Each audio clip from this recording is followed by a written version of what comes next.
Salutare, oameni buni! La mașina pe care o avem aici de față, un Audi A4 B6, am întâmpinat o problemă.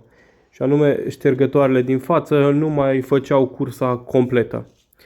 În cazul acesta a trebuit să înlocuiesc complet motorajul cu ansamblu respectiv. Și în continuare veți putea observa care sunt etapele.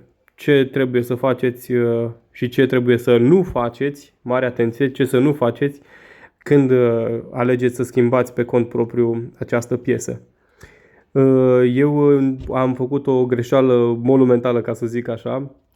Nu am știut, pe viitor categoric voi ști, nu se va mai repeta, dar mă bucur că și-am ales să postez în acest videoclip și greșeala, pentru că m-am gândit că ar fi util să vedeți ce se întâmplă dacă montați greșit brațele ștergătoarelor. Cel de pe partea șoferului să-l puneți în stânga și invers. Adică să le schimbați ordinea. Eu am reușit să sparg parbrizul atunci când am făcut proba. După ce am terminat de montat tot, am făcut proba și în momentul în care brațul s-a lovit de cantul capotei care era deschise, o altă greșeală, a flexat și a atins parbrizul.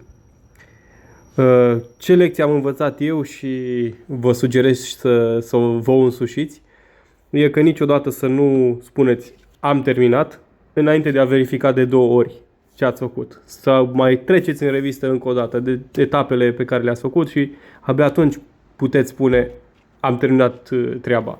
Când vă grăbiți, cum a fost și cazul meu, se întâmplă și greșeli. În cazul acesta nu a fost ceva de nereparat, parbrizul a fost înlocuit și totul este în regulă. Dar ca să evitați o greșeală de genul acesta, e bine să verificați de 2 ori înainte de a spune că ați încheiat treaba. În continuare, vă doresc vizionare plăcută. M-am străduit să surprind în detaliu fiecare aspect. Și un mic amănunt, cer scuze pentru zgomotul de fond. Am ales să nu mai pun o melodie pentru copyright. Să nu mai avem probleme cu YouTube-ul. Așa că vizionare plăcută și spor la treabă.